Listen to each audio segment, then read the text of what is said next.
Okay. I want to kick things off talking Yeah. producer stuff. I've got a lot of developments over the past week, and it's come down to asking questions about why things have been done in the traditional way and asking if that's the best way to go about it. And the traditional distribution model is broken. There are countless stories of filmmakers. Like, I haven't talked to one filmmaker who has had a positive experience with a distributor. So typically the process goes, you get funding for a film, you make the film, you go through post, it's this labor of love. It's like it's fucking grueling. You're on set, you get it all together, you get it finished, you get it wrapped. And then a filmmaker who doesn't know the business side will then have this film, and the moment that a distributor approaches them, they're like, yeah, you can have it, which makes no fucking sense at all. Because if you really dig into what a distributor does, it's like, I want to cut out as many middlemen as possible. I want to go from point A to point B. Point B meaning a theatrical experience. So how do you do that? Where's the chain? How do you go about it? If you don't use a distributor, how can you act as a distributor? So what I've done is I've gone to, like, typically if you own a theater, you work with a booker, a theatrical booker. And the booker is that connective tissue between the distributor and the exhibitor, the theater. And a lot of these people are kind of hidden. I mean, they're sort of hard to find, but I've had Bookers? the huh? Bookers? Yeah. Have you started looking into bookers? Because yeah. Yep. So I've had the opportunity to speak to a booker and Mm. really understand how the business works. And when it comes to taking investments, I would be able to like raise, like if I wanted to get like 200 to 300K together and make a feature, yeah, I could do that. But then once I make this feature, it doesn't matter how good it is. I mean, yeah, it does. And I could go about it in the traditional way, but like, you have this film now that you finish. Like, what do? What, you like go to a festival, like hope someone sees it. You go to AFM and like walk the booths and like hope that someone's gonna like it. Like, hopefully you get picked up by a distributor. What did You the booker think? go about it that way, but I want, like, bro, the thing is, even if you get picked up by a distributor, even a legit distributor, it's not guaranteed that you'll get that theatrical experience. And so I'm flipping the entire thing on its head. Before I take investments, I'm getting a very specific plan together, a very specific model that hasn't really been done before. And this is in collaboration with the booker too. A lot of these ideas came from him. And so we're going to continue to talk and figure things out. But basically, before I take investments, I'm going to have a plan for like specific numbers, like how much a theater expects to like I'll give you an example. Something's called four-walling, which basically means a filmmaker will pay a theater to show their film, but the theater isn't incentivized at all to give it a good time, to promote it, to blast it out to their subscribers, because it's like they get the money and then it's kind of a done deal. That's it. Yeah, exactly. And so this new model essentially is not me paying them up front, but it's like they get a certain cut. Like, they take all of the money.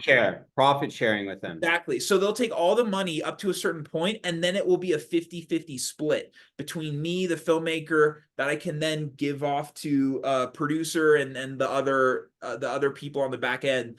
And then they take the other 50% cut. It's a win-win.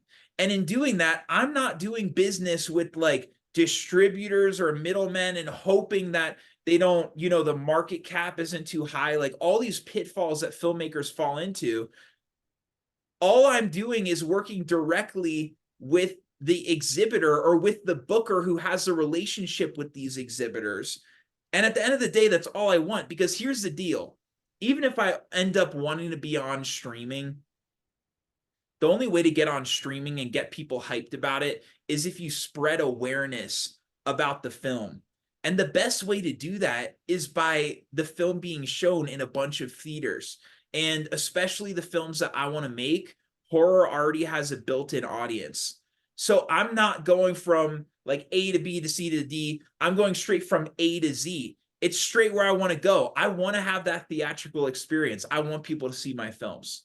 So give me a 2-sentence summary of the strategy. I'll try to make it 2 sentences.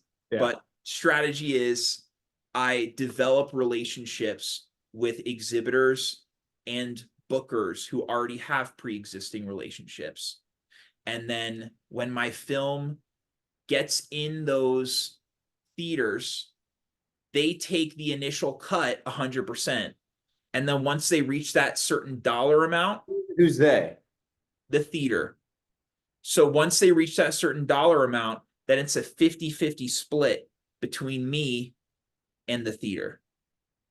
What if I feel like the filmmakers and the investors are going to have a tough time with the theaters making money before them? But that's how you pay your dues, and that's how you get the theatrical experience. Because typically the way that it works is like you'll get a,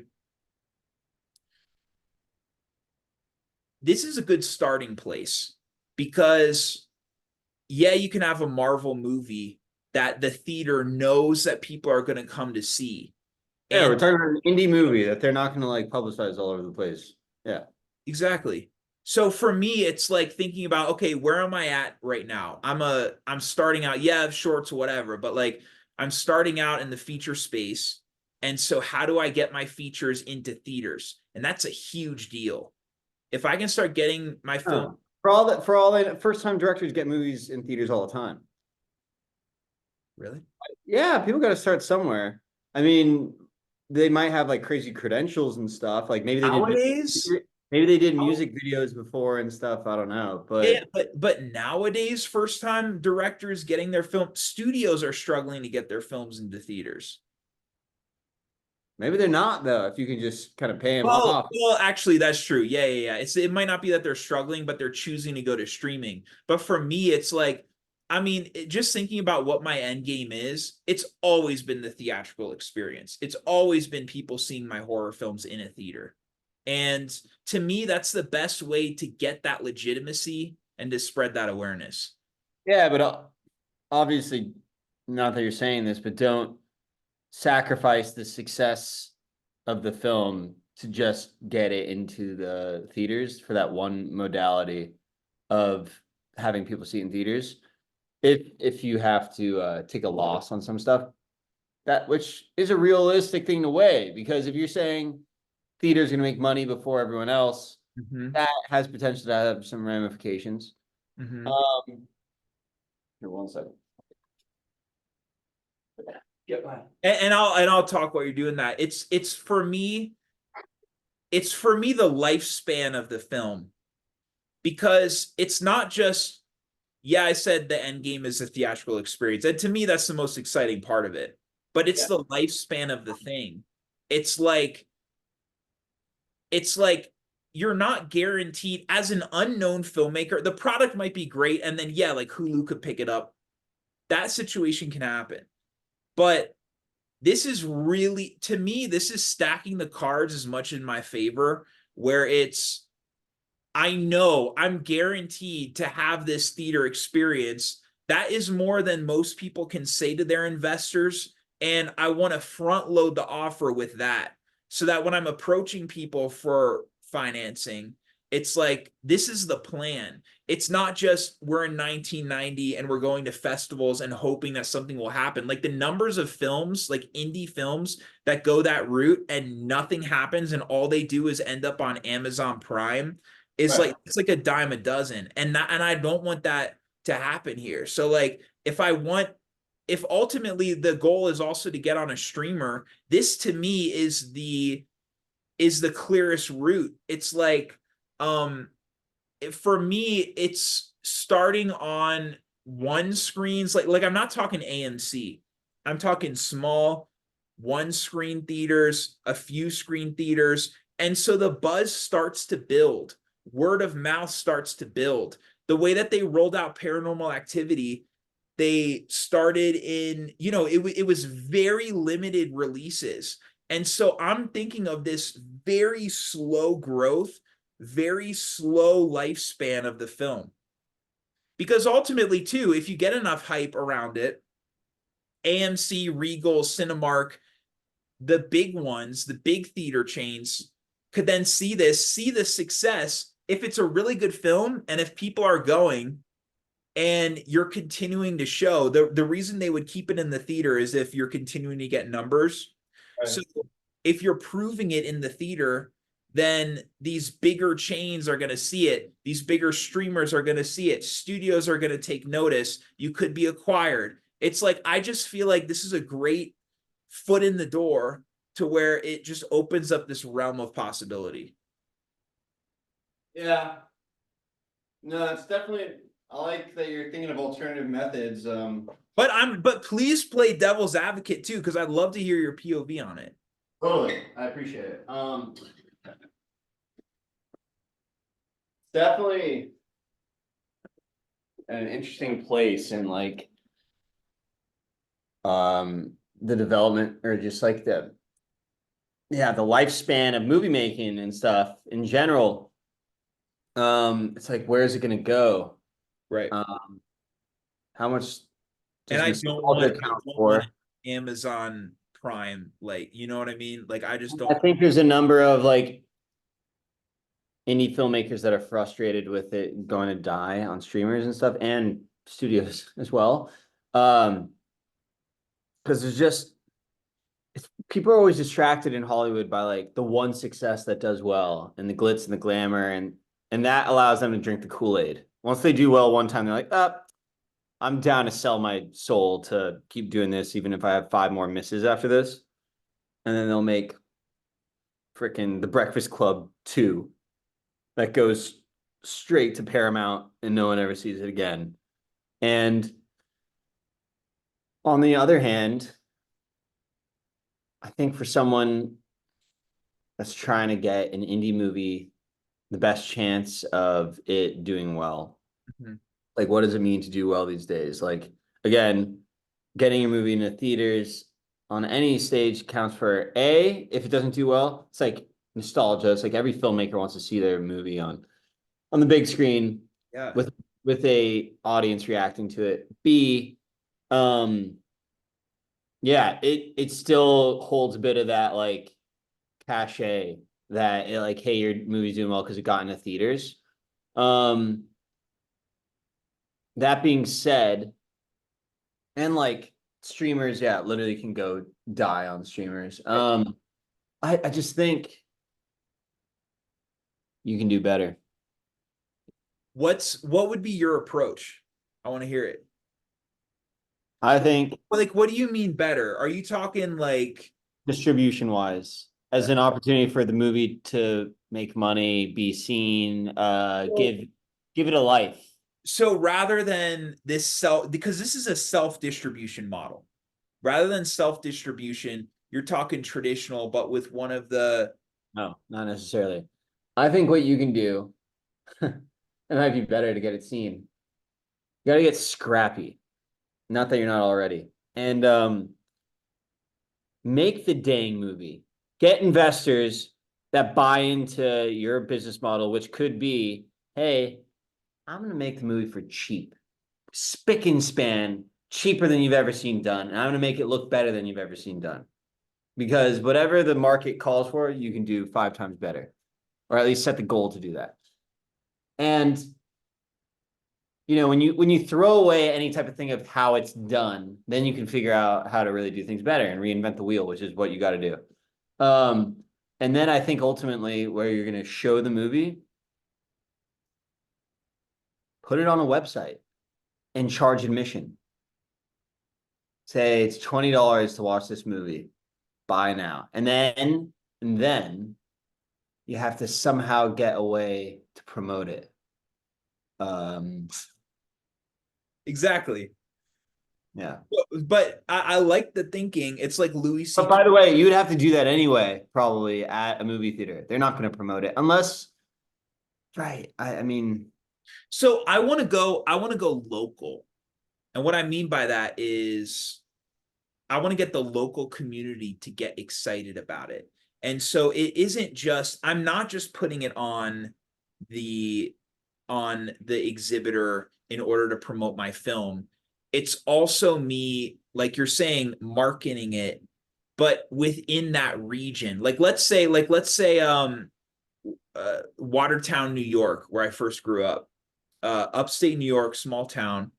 And let's say that I made this deal with the theater where I've got this split going on. That's not enough. I've also got to come up with creative ways of like, how can I leverage the local news? How can I get this thing out there? How can I get people in that area excited about this film that's not widely available? But which it's by like, the way, that's usually what a budget goes towards as well, right? right. It is post-production marketing. All right. And so I would drive people to the theater there. But to me, it's like something like that where they're able to go to a theater as opposed to they click on this link and watch it online is just way more exciting, you know? It's like an event. I want to create events. I know what you mean. It's good to get things happening in person.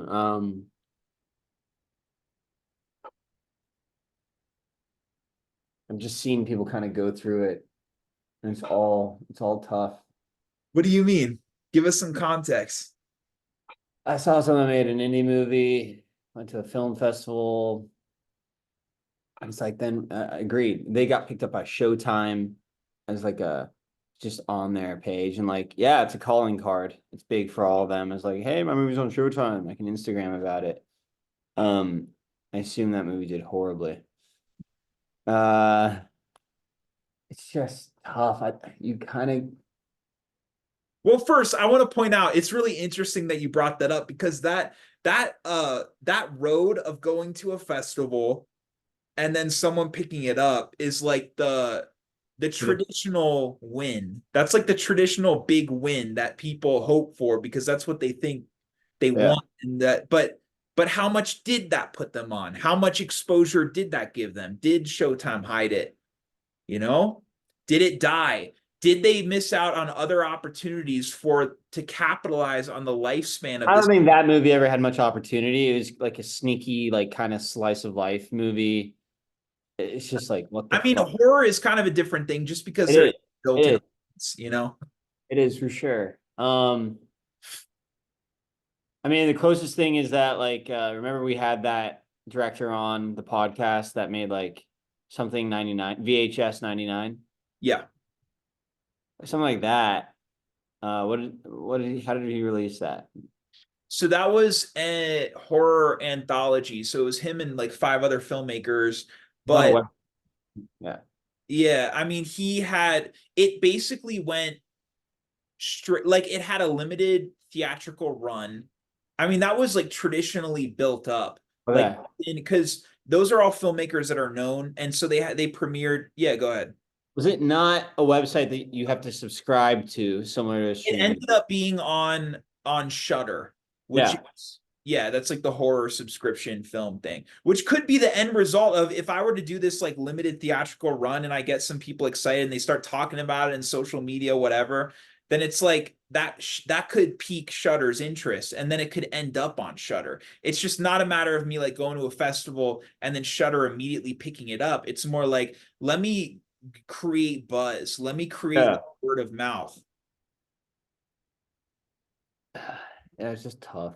Because I also think of like all the failed attempts with this stuff, but obviously it's good to think of like the exceptions where something does well with this stuff too. So like, Are you you saying like, are you talking like indie films in general, like that yeah, are outside of the? Okay, so just yeah, I mean that is a fact that most indie films are unsuccessful for sure. right. I'm just thinking, what can you do? Like promotional, I mean, you can make a social media account that's super different. I mean, I don't think Instagram stuff really blows up anymore. Reels do and TikToks do. You can get really creative with behind the scenes footage, maybe. And you're already good at that stuff. Yeah, thanks. I mean, I had an idea of like they do this sometimes for horror films, like bigger ones, where they'll have like an attraction. Right. Though, so if I were to come up with something that could be a quick build up, a quick tear down, something like that in a small town where it could direct people in that small town, local media could pick it up, you know? It's just thinking like outside the box, like how, like what are some marketing stuff Right. you do, you know? I mean, just ain't easy. But that doesn't mean you shouldn't do it. So what's the alternative? You're saying like the alternative is just it's staying outside of the indie stuff and it's building it up like within an agency that then takes it to you get the package and then you get so like kind of like putting the pieces in play of like more traditional Hollywood. That's kind of what you're going at. Yeah, I guess. Because I you guess. seem like you seem kind of like depressed or like disillusioned with indie filmmaking. I don't know. Like what like I am. I am. That's not false. and tell me about that. Like where's that coming from? Well, um,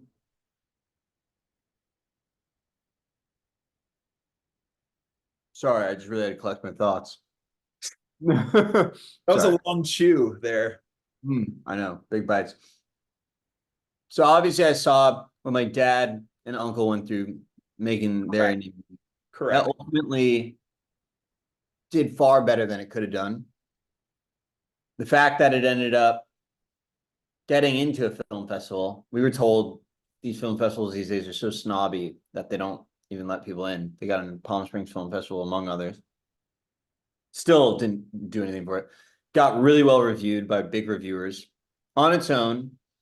Um, Ended up, it was kind of like crazy that honestly, that even Gravitas wanted to distribute it and Lionsgate's small branch wanted to distribute it too. That was like a huge compliment, I guess. And like Barstool Sports rated it top 10 gambling movies of all time, all these things. All that happened, and it was like, I just don't know how much money was made at all. I would think it's safe to say that it's like there's no money in it. It was like watching money just disappear. Yeah, yeah. You know why? Because Gravitas probably ate up like 99%, right? Isn't that what happened? I think that's I think it's far too much weight is put on Gravitas. I could be wrong. But I'd be curious to see like what their marketing cap is, like what that deal looked like, you know? Like if they because here's the thing that distributors usually do is they'll be like it makes sense like if because you want to promote your film, you want the distributor to promote it, you want people to have this awareness about it. So in the contract they'll put in like we have a 50K marketing cap, 100K marketing cap. They can go your film can make 100K, but they take that off the top. And then it's like what are you left with? So you're telling me that for that film, as successful as it was, like we know about it. Yes, Barstool Sports, like all this stuff, And honestly, it's just like they made the movie that they're proud of, which and didn't have. that's huge, and that's a huge calling card. But beyond that, you're telling me that like profit wise, there wasn't much at the end of the day. Yeah, I just don't see what the business model is, honestly. Like I'm curious actually in retrospect what the business plan was because it's like how do you think people are going to pay for this stuff? Basically, that's one. And then and by the way, my dad had it advertised all through World Poker Tour. They were nice enough to like advertise the shit out of it. That being said, and they toyed with having it be limited release straight through World Poker Tour's website. Okay. Now we're doing the sequel. Yeah. trying to figure out a way to make the most of what we got. You're in the same world, bro. That's exciting. It's literally the same thing. It's figuring out like from the get what the strategy is. And there's no one right answer, you know? We I both have things going for us too. I think the fact that you're horror and with a built-in audience and you can make a splash on a cheap budget is huge. And for us, the big thing going for it is that it was already successful, had a calling yeah, card in the first one. yeah. And I think Barstool Sports likes it. And I basically the only way I see it doing well is if Barstool Sports distributes it and they make it like their own thing. I mean, that'd be huge. That's a great plan. That's a great plan. And that's such a specific example, you know. That's why I'm a little disillusioned too, because I'm like, I don't see how else a movie is a commodity, except for like if you have a hot iron that can make the most of it. Where is the first film now? Did it end up on a streamer or where? Yeah, where is it? So everywhere you can rent movies. Amazon, Okay. Roku. Okay. Hmm. Yeah, I mean that point though of like how is it as a commodity is why the thing is that film does have a very specific angle that is good. Like you have that niche. Uh a film that's like a slice of life, like a true slice of life that's like it's kind of just like mumblecore type stuff.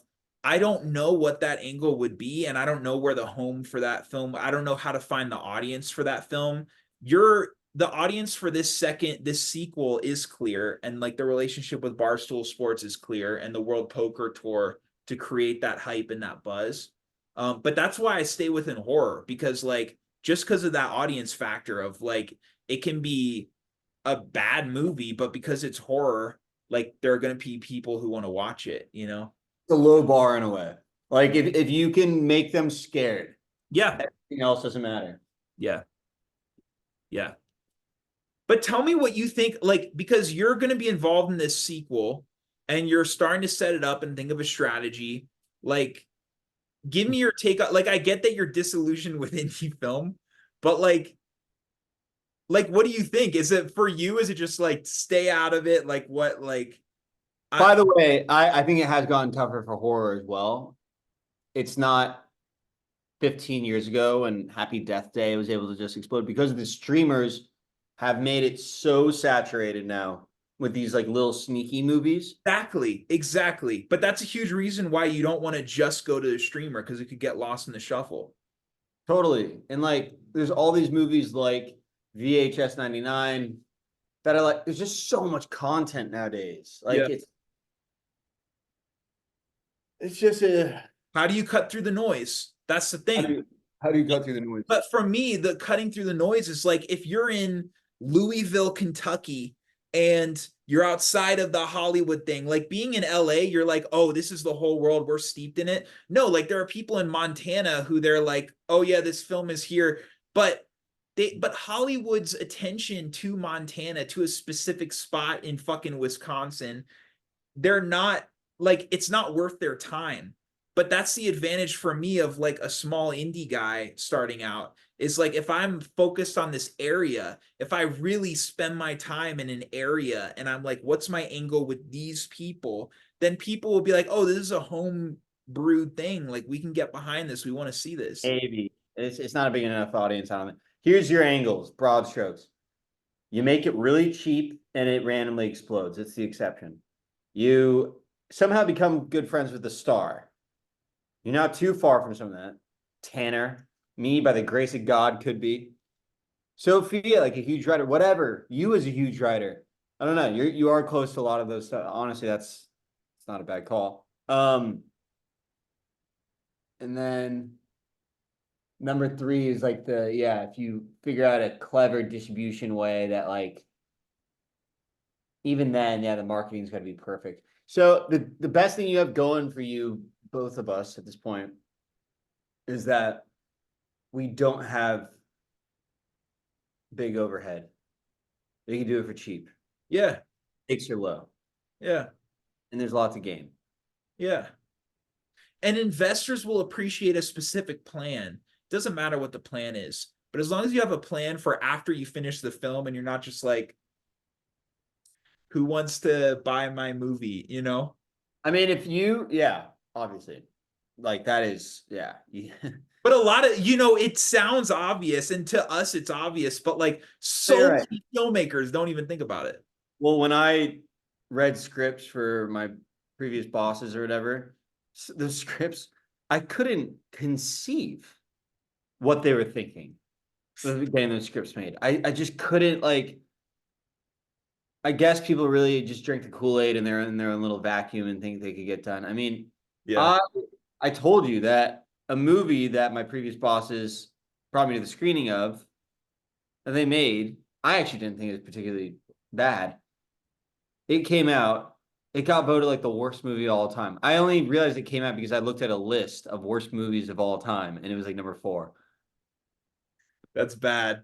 Bad. It was with big stars too. It was with big stars. And it was not indie movie making, but like, they threw it together with some stuff. And anyway, best thing you could do is figure out a way to get like TikTokers and plug the shit out of your movie with like these like Scream-esque, like what's the new Scream? Young, great looking TikTokers that can post the shit out of it. That are cheap, that are just down to like that maybe like what we talked about are still not considered real actors, so they're mystified by the idea of getting in a movie. Yeah. And they're down, and little do they know they're probably more talented than real actors because they're filmmaking all the time. Mm-hmm. Mm-hmm. Hmm. But the reality is, in our positions, you have to be delusionally positive. So, Yeah, well, that's exactly what this whole like rant was, is delusionally positive. So it's the thing is, it's just a matter of getting to the point where you can show hard numbers where you're like, yeah, this did work. This did. I mean, it's throwing stuff at the wall and seeing what sticks, you know? for It's sure. like that was my approach to shorts. I didn't know what was gonna work.